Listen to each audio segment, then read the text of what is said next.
Yes, nizere yuko rero mumeze neza aho muherereye mu bice bitandukanye mudukurikiye yaba ari mu Rwanda ndetse no hanze yarwo. Bibutsa yuko nimba uri mushya kuri ino YouTube channel yacu, kora subscribe kugira ngo tujye tubana mu biganiro byacu bitandukanye, aho tuba tubagezaho ibiganiro bitandukanye ariko twibanda cyane ku mikino ndetse n'imyidagaduro, aho tuzajya tunabashakira abanyempano se n'abasitari batandukanye tukagenda tubaganiriza kugira ngo bagende batubwira uko gahunda zigiye zifashe.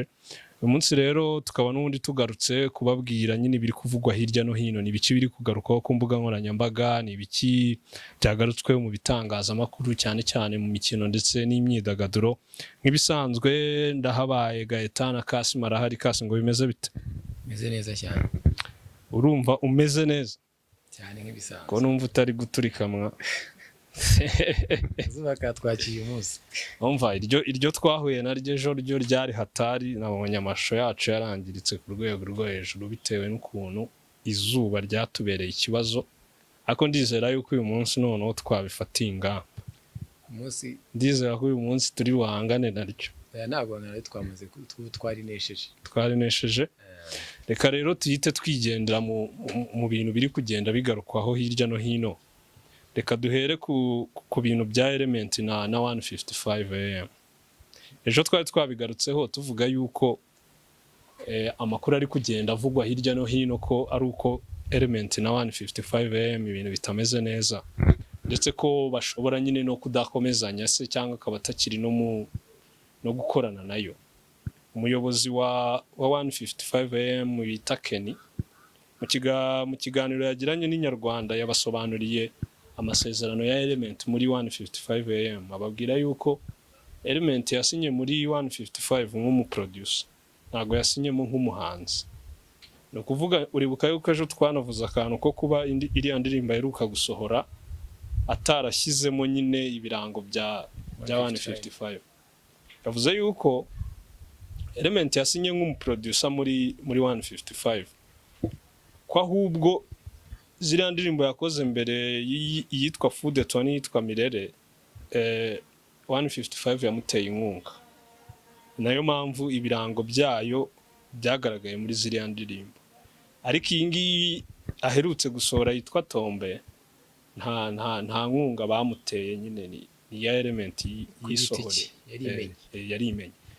Ahubwo ikibazo nge nagize, Element nimba yarasinye muri 155 nk'umuproducer kandi bikaba bigaragara yuko kariyeri ye nk'umuhanzi nayo iri kugenda izamuka, management yabyo ubona izashoboka? Ubona bitazagongana? Biragongana kuko no mu magambo yagiye avugwa bavugaga yuko ngo yagiranye ikibazo na Bruce Melody, ngo ari gukora hit, ngo Bruce Melody indirimbo ze zose zigashya, ngo Bruce Melody ngo yamugiriye ishyamba, Element nayo ngo yazamuye inugu, ngo ntago agishaka ko Bruce Melody amukandamiza kandi nawe ari kugenda nyine aza ku isoko nubaka izina. Rero nandi urivugira ubusa imusozi, ngewe mba mbona n'ubundi ibyo bintu bitazahura. ubundi hari imvugo diplomatique cyane. Ntago nawe yazangwa ahite abyerura bivuga uyu munsi, gusa nizera ko ntago bitinda igihe, ntago kibeshya kandi ntago bizafata umwanya munini kugira ngo tubase kumenya ukuri kuri hagati yabo bombi. Chamba mbona bitazahura kubera yuko unarebye muri iyi minsi ubona yuko Element na Bruce Melody ntabwo bagifitanye connection iri hejuru nka mbere nkuko byahoze. Ubwo rero reka tubitega amaso, ariko ubona nyine ntawe utwika inzu ngahisha umwotsi. Rese nimba ziriya ndirimbo ebyiri baramuteye inkunga, iyi ngiyi babujijwe n'iki kumutera inkunga? Aba naho nakabazo ko kwibazwa.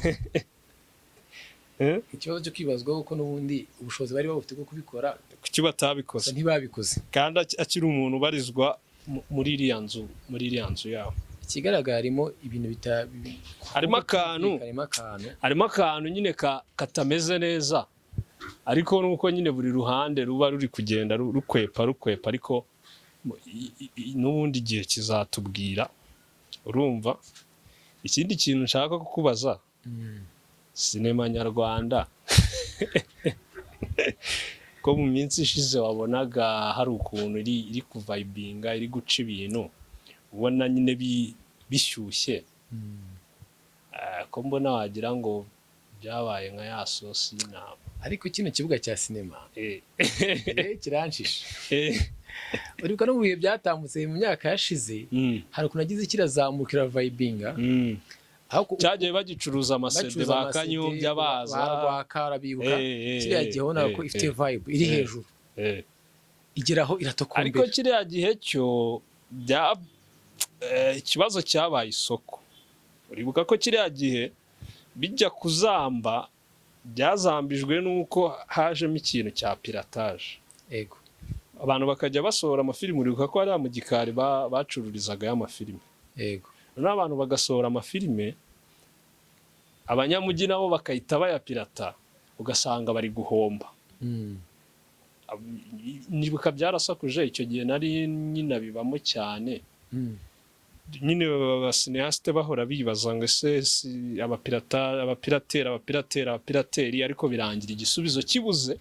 abenshi bahita bigira kuri YouTube naho mu minsi ishize wabonaga bishyushye, hari filime nyinshi buri munsi abakiteri nibo bari mu ma interview, abakiteri nibo bari kuvugwa, abakiteri amafilime ibiki wabonaga mu minsi ishize bishyushye. nyirango bano ba Nyambo ba Kiramani bari gukora cyane filime zabo ziri kurebwa, nyine ubona ari ibintu bishyushye cyane. ariko ndi kubona byakonje. ahubwo ikibazo mbayenge akawe kikubaza kuko icyo ni ikibuga wowe ubayemo igihe kinini, byakawe kikubaza kuko nzi bikubikirane hafi kundusha. ngiye nkwereke sinema nyarwanda ifite ikibazo, kandi ifite ikibazo mbona yuko hatagize ikintu gikorwa n'abantu bari muri sinema nyarwanda batagize ikintu babikoraho, ahubwo izanarangira burundu. urumva ati kubera iki? muri sinema nyarwanda sibyo niho hantu byorohera umuntu wese kuza agakora kandi akamenyekana. rimwe na rimwe ugashaka n'ikintu akora ukakibura. maze iminsi nkurikira ndeba cyane filime za Nigeria.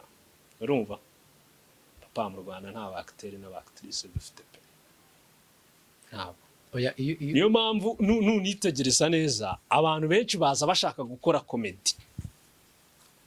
Yego. kubera iki komedi? kandi nabo bakitwa nazo zikitwa filime. Yego. urumva abantu benshi barashaka gukora komedi kubera yuko komedi niyo itamusaba ibintu byinshi. ikintu imusaba ni ugusetsa gusa. rero gusetsa ni impano, nta bundi buhanga bigusaba burenze. ni ibintu biba bikurimo. komedi ni ibintu biba bikurimo, ni uku expressing ibintu bikurimo. Yego. biba bitandukanye no kuvuga ngo Kasimu filime nawe warazikina, twese twarazikina. urabizi baraza bakakubwira ati character imeze gutya, sometime ikaba inatandukanye na character yawe mu buzima busanzwe, ariko ukaba usabwa kugira ute kuyifitingamo. njyewe impamvu nibajije kuri iki kintu nkavuga nti turakiganireho. maze iminsi ndeba filime zo muri Nigeria cyane, sibyo cyane zo ku ma YouTube cyane. nkanareba filime za hano iwacu mu Rwanda. urumva dufite ikibazo cy'abakinnyi. nimba tudafite ikibazo cy'abakinnyi, dufite ikibazo cy'abadirector. urumva dufite ikibazo cy'abadirector. nyine filime zacu urazireba nyine ukabona ko zirakinnye. nyine umuntu yabikina, ariko muze aba Nigeria bakora filime ku buryo ishobora no kukuriza, kubera ukuntu nyine bagiye muri character bya nyabyo, bikaba bishobora no kukuriza. Yego. rero ikibazo niba kitari mu bakinnyi kikaba kitari mu badirector, kuko nanone ntago ari buri muntu wese ushobora kujya imbere ya kamera ngo agiye gukina filime. urumva ikibazo ahandi hantu gishobora kuba kiri ni mu mikorere. urumva Abataramu arashaka gusohora filime buri cyumweru. Buri cyumweru arasohora episode, niba ngombwa anasohora episode zirenga imwe mu cyumweru. Uribaza ngo yashutinze gute? Yiteguye te se ahubwo?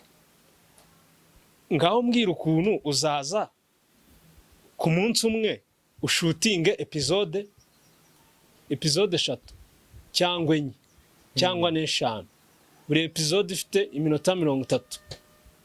Ubu koko mu bijyanye n'imikorere y'iyo filime iba yitondewe? Ntabwo yitondewe.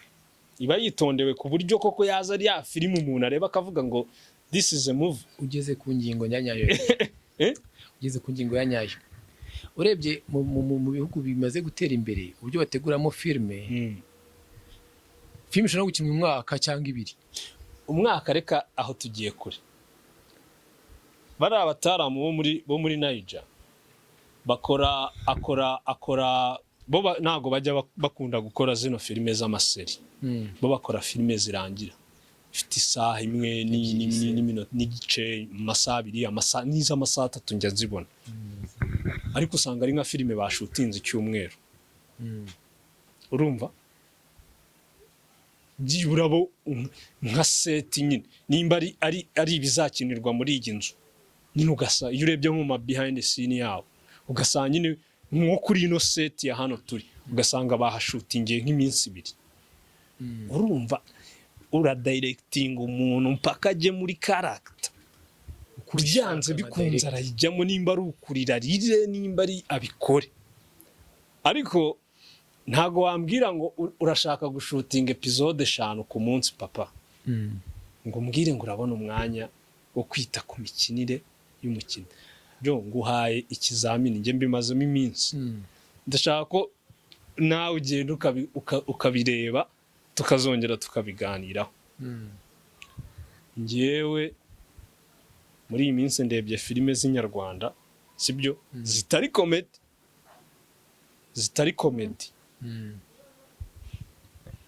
Ariko imikinire iri hasi. Ntago yabura kuba hasi. Imikinire wapi? Urumva ino soko rya YouTube byadushyize kuri ikintu kimeze nka pressure. Yes. Soko rya YouTube byashyize ku kintu kimeze nka pressure. Turashaka amafaranga ariko tutatanze karita. Subiza amaso inyuma. Tweke miza filime twashinjira za piratage. Uri imikinire yarimo ko yari imeze ite? Umuntu akina gati. Zari filime. None se nyine aho rero nje niho ikibazo cyanjye kiri. Kuki ibintu bitari kujya imbere ahubwo biri gusubira inyuma?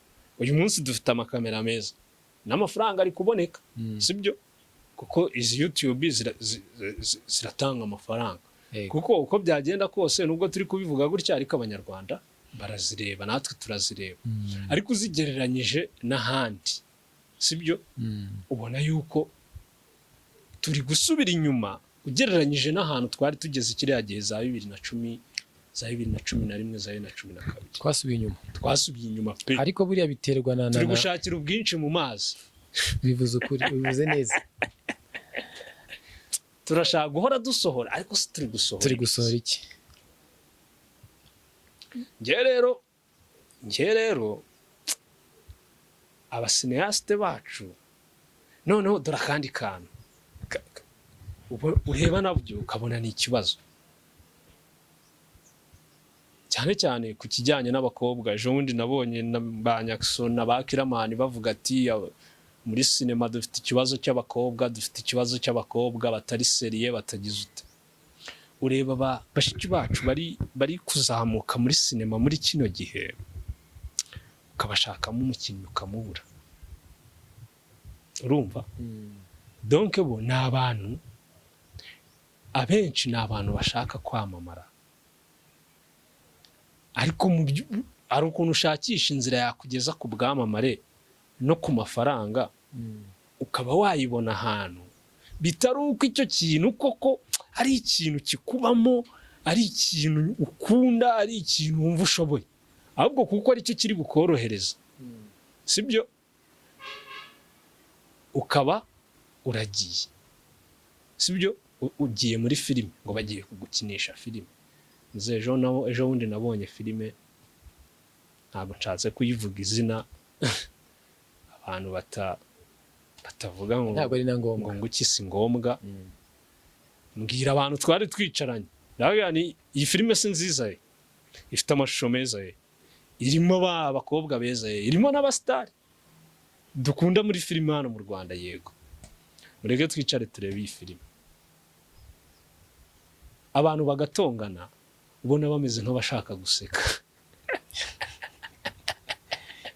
Wari wabona abantu batongana ariko wowe usibye kuba uri kubireba utujeste bari gukora, ariko ku buryo uramutse uri nko kubyumva, oya usibye nako kuba uri kubyumva ubaye utabyumva, ubaye utabyumva ku buryo utamenya yuko bari gutongana. Nyine ubwo we Kasimu, ariko wareba umuntu mu maso ukabona ni nkaho nta cyabaye, arashaka no kwisekera. Tureba filime nkajya mbabaza nese nk'ubu dukupye amajwi kuri ino filime, wajya umbwira ngo hano ikirimo kuba niki? Wajya umbwira ngo hariya bari gutongana, hariya bari kubwirana imitongo, hariya, kuko ibyo ni ibintu bijyana na image yo mu maso, sibyo? Na emotions zo mu maso, ku buryo nubwo waba uri kubirebesha amaso ushobora kubibona, kubyibwira. nk'uko iyo umuntu arakaye ubibona ko yarakaye atanakuvugishije. Cha filime turayireba tumara nk'iminota 30 birangira kuyikomeza bitunaniye. Oya, ugiye kwita ku ibyo ntiwanazireba kubera ko ikindi kibazo senjya mbona, sinzi wowe nawe ujye ukibona, mu bindi bihugu hari abantu, mu bindi bihugu byateye imbere hari ukuntu umuntu abazwi ngo uyu muntu ni umukomediye, nka komediye nyine. Urumva kera byajyaga biba ukabona umuntu yaje muri musho ya komedi, nta ndandi uri umusange, ariko uyu munsi uyu muntu ni umukomediye, cyo tumunye muri action, ibintu bimeze nko ku mpemuke ndamuke ubu mbatuburira ariko nyaryi ngiye mfite channel yanyu ngo gucishaho series, amfite indi ya comedy. Nyama wareba ugasanga muri field ya comedy rafitingamo koko n'ugusetsa nyine, nta bindi bintu tumusaba, amagambo meza avuga buryo uko yaba umwacteur mwiza. Aho rero mbona naho hazamo ikibazo gituma n'umuntu ntabwo atanga byose afite. Nimba ngende umukomediye ni ibintu birimo gutanga ikintu kikurimo biroroshye cyane kurusha gutanga ibintu uri kwihiringamo. Uyu munsi nkawe tugoye role yo kuba comedian byagorana, ntago nanayemera, ntiwanabishobora. Ukabuze neza ariko ni role yo kwactinga muri filime runaka, icyo buri mbwiye cyose ndagikora kandi birakunda. Rero kuri iyo ngingo ikibazo ahantu ngiye nakibonye mu gihe gitambutse, cyane cyane mu gihe cya covid, hari ukuntu abantu bakunze komedi cyane. Kubera iki? Abantu bari bored, bakeneye, bari mu rugo barafungiranye, bakeneye utundi tuntu tubahuza, tubahugura, tubasetsa, tubashimisha kwa. Komedi zirakundwa. Uribuka ko muri covid filime zose zasohokaga zari komedi. Yego, ni nacyo gihe twabonye abakomediye benshi. Nibwo Bansabi baje, nibwo bano babijiyo bija baje, nibwo bano bamitutsu bose baje muri cya gihe cya covid. Urumva filime zose zasohokaga zari covid, zari komedi. Ugasanga n'umuntu wari umuzi nk'umuacteur ushobora nyine gukina filime nyine nziza, iri romantique se, ya action se, ariko nawe ukabona yagiye muri komedi, kandi nawe arashaka gukina nk'umukomedi. Yego, ntago wenda buri ushobora no gukina muri filime ya komedi ariko we ntukine nk'umukomedi. Wowe nyine ukaba ufite character yawe, ariko wenda kubera yuko tuvuge n'urugero uri gukinana na Nsabi w'umukomediye, nyine ukabona ko filime uri umuntu w'umukomedi uri muri filime usanga abantu ari we bitayeho cyane. Urabyibuka Kanyombya nuko yahitinze, nuko ba Papa Sava bahitinze, ariko ntago bakoraga komedi. Bakinaga muri filime zisanzwe, ariko wakayikinamo nk'umukomediye tu, akayikinamo n'ubundi asetsa, akora ibintu bisekeje. Niko ba Kibonke baje. Neza Kibonke yaje, Kibonke uzi ko nta filime ya komedi arakina. ntayo filime ya komedi arana nize akora, ntabwo ziba ari komedi. Ariko abakinamo nk'umukomedi. Noneho rero abakoboyi bo nta nubwo bakoze filime nyine ngo bo bakinemo nk'abakomedi. Filime zose bazigize komedi. Buriya nyine filime ya komedi ntabwo wavuga ngo iba yanditse nk'uko wakora filime yindi isanzwe. Oya, filime ziba komedi. Noneho abantu banakunda komedi. Za filime zisanzwe abantu bakinaga nziza, abantu barebaga, abantu bashyiragaho umwanya, zisa nkaho zisubiye inyuma. Sibyo? Ubona komedi ziraje. Noneho covid irangiye, komedi nazo zatangiye kugabanuka, gusubira inyuma. Abantu batangiye urukundo bari bafitiye komedi rwatangiye kugenda rugabanukamo gake gake. Reka noneho rero nkubwira abantu barangije filime za komedi. Ushobora kutabyemera, n'undi dukurikiye ntabyemere, ariko Nzovu na Yaka nibo bashyize agafuniko kuri filime za komedi. Batese Jo, uyu munsi ari ukureba filime ya komedi y'umuntu runaka ntabuze, no kureba ikiganiro cya Nzovu na Yaka wakora iki? Aya Nzovu na Yaka bamaze gufata kuba ikindi kintu mu buryo bwabo, kandi mu buryo bwabo bw'ibiganiro. Noneho nge icyo nkubwiye, sindi n'umuntu ureba cyane ibiganiro bya Yaka na Nzovu, ariko abantu nzi birirwaga bambwira ibintu byabereye muri filime z'amakomedi z'abanyakso, z'abamitsutsu, z'abakirama. Ubu basigaye bambwira ibintu Nzovu na Yaka bavuze. Uravugana n'umuntu ati narongo nagira Nzovu na Yaka barahari. Bivuze iki? Aho kugira ngo umuntu ajye kureba komedi uyu munsi, ari kujya kureba ikiganiro cya Nzovu na Yaka. Ahubwo buri umusineaste ubikurikirana neza yagakwiye gufata iriya duo akayita ayishyira muri filime ye. Urumva? Akayishyira muri filime yiwe. So njyewe rero ikintu ndimo mbona ni kimwe. Sinema yo mu Rwanda ishingiye ku kivamo. Sinema yacu ishingiye ku kivamo. Niki turi bukuremo? Haravamo iki? Urumva? Kurusha gutanga nyine product nyine abantu nyine bari bwishimire. Product iri gusubira inyuma. Product yo ntayo rwose. Nta product ihari. Urumva? Rero bizanagorana mu gihe tutaragira nyine abaproducer benshi bafite ukuntu bihagije ku ikofi. Nyine avuga ati ngiye gushora nta kibazo, nkore filime imwe, ninshaka nje nsohora episode imwe buri cyumweru, ariko filime ya nyayo ikoretse. Gita biragoye kuko biragoye kubera ko hari umuntu ari gucuruza hanze, sibyo? Afite imiforo nkeya. Warare ugasanga isoko irigura fate nk'urugero. Urigura n'umuntu ku isoko washoye wenda 200,000, sibyo? Wowe ugiye gushora miliyoni. Sometimes akaba nubwo nawe aragendinga no kukurusha. Uri kubyumva? Hamwe bitera kuba dekuraje. Kuko ntabwo wambwira ngo ngiyewe ndi ku isoko umuntu ari kwinjiza 5,000 ku kwezi cyangwa 10, ngiyewe ndi gukora ikintu cyane ndi kwinjiza 200,000. None se nanone nibakomeza gushakira ubwinshi mu mazi, sibyo? Donc uri gusohora ibintu byinshi ariko bitaryoshye, bidafite karite. Bikageraho na babarebye babandi bakundaga filime zabo bakabivamo, sibyo? Bakigira kwirebera izindi filime. Kuko attention, isoko rya Nigeria ryagarutse. Bafite ibintu byiza. Filime za Nigeria zagarutse hano mu bantu, hani Kigali abantu batangiye kuzireba kuko muri iyi minsi bari kwa uploadinga cyane ku ma YouTube, sibyo? Umubare munini n'ubundi w'abantu bari kuri YouTube ibyongereza barabyumva. Urumva?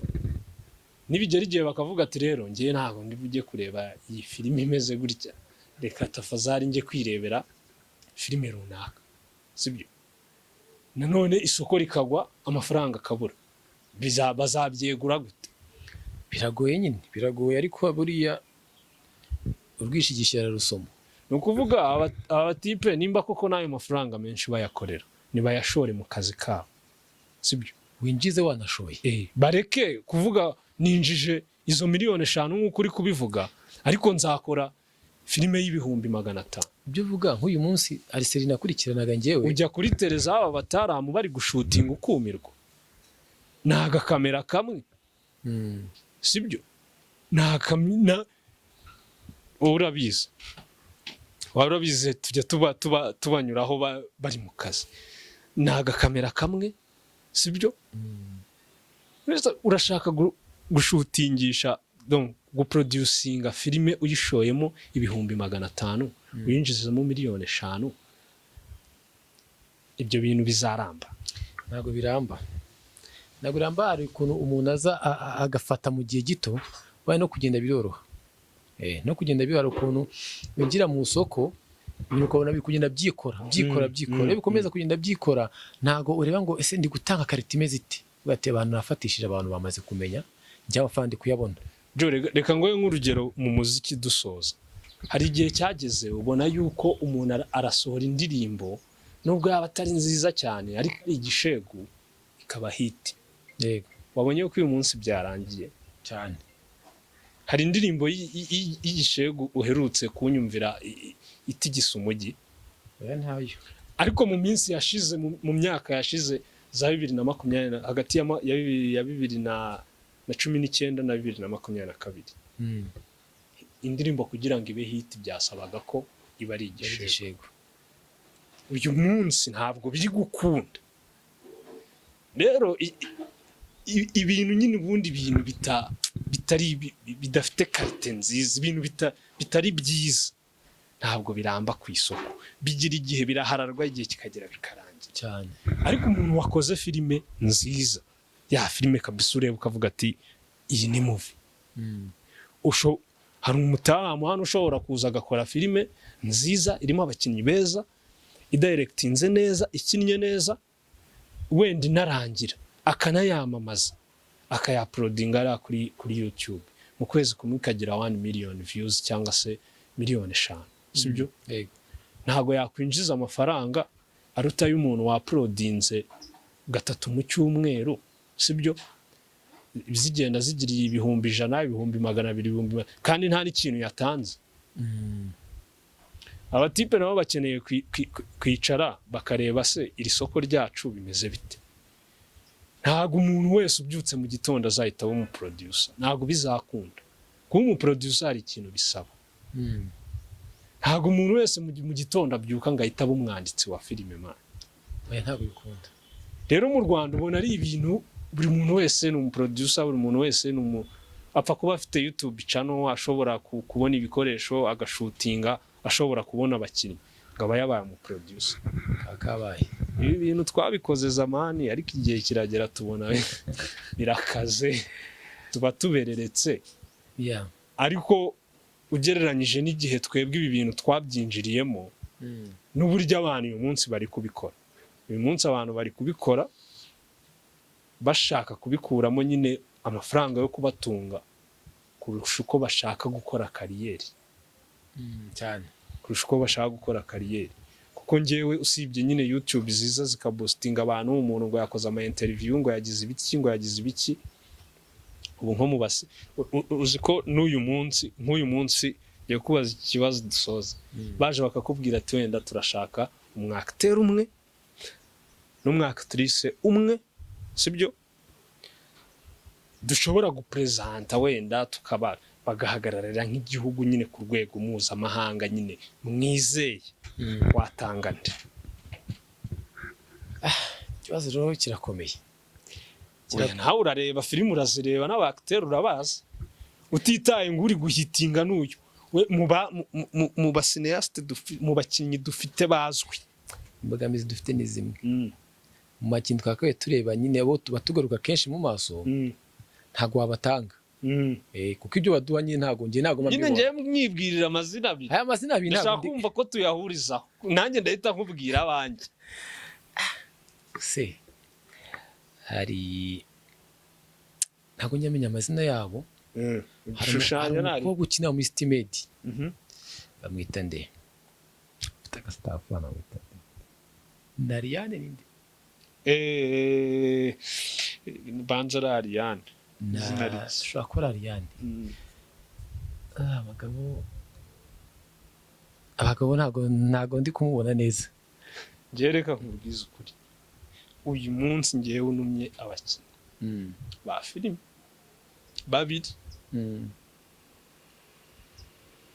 njyewe naguhereza babiri nahita mu bagabo,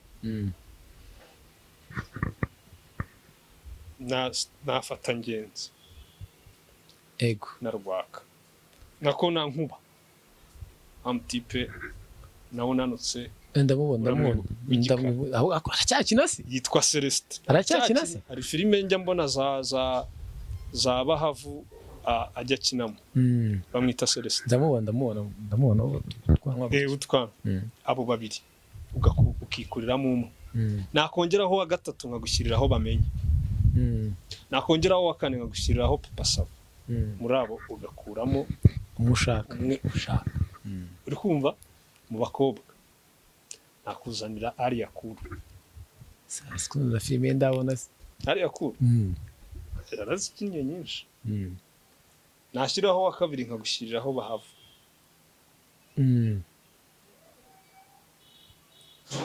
Nashyiraho wa gatatu ndi kumva binjabutse. Nakujabutse. Ariko ikintu nshaka kukumvisha ni iki? Nuko nubundi ni ya generation ya kera. Ntago ari abari kuzamuka. Azamukaho nta kintu gihari. Iyi industry ya sinema ihari uyu munsi ntago yakora umukinnyi mwiza. Ndakubwiza ukuri. Ngaho abantu bakurikirana filime, bakurikirana na sinema nyarwanda, nibatubwire iyi industry y'uyu munsi filime ziri gusohoka uko ziri gukorwa, yakora umukinnyi mwiza, akaba wa mukinnyi koko ushobora no kuba yahagararira u Rwanda ku rwego mpuzamahanga, cyangwa nyine yadukorera wenda umwinfluencer yadukorera umwinfluencer mwiza, ariko ntabwo yadukorera umukinnyi mwiza. So ngira ngo reka dusoreze ahangaha, sibyo? Uyu munsi twashakaga cyane kuganira kuri sinema nyarwanda. Ngira ngo umunsi w'ejo nibwo tuzaba dufite amakuru ya siporo menshi, update nyinshi. Icyemezo cya Rayon Sport kizaba cyasohotse, numvishe ngo kirasohoka uyu munsi. Ibya Arsenal yanjye uburyo yatikuye Real Madrid byo ni urucabana, nta kintu twakwirirwa tubigarukaho. Reka dutegereze, tuzongera kuyivugaho kuri PSG, wowe ngo uruhande rwawe nuko itazaharenga. So nimba rero uri mushya kuri no channel yacu, kora subscribe kugira ngo tujye tubana cyane cyane muri iki kiganiro twise hirya no hino, aho tugenda tugaruka ku makuru atandukanye ari mu mikino ndetse n'imyidagaduro. Aho bizajya biba ngombwa tuzajya tunakora ubusesenguzi kuko turabikurikirana umunsi ku munsi. We kora subscribe ubundi urebe ko hari ikintu uzatuburana nacyo. Ciao.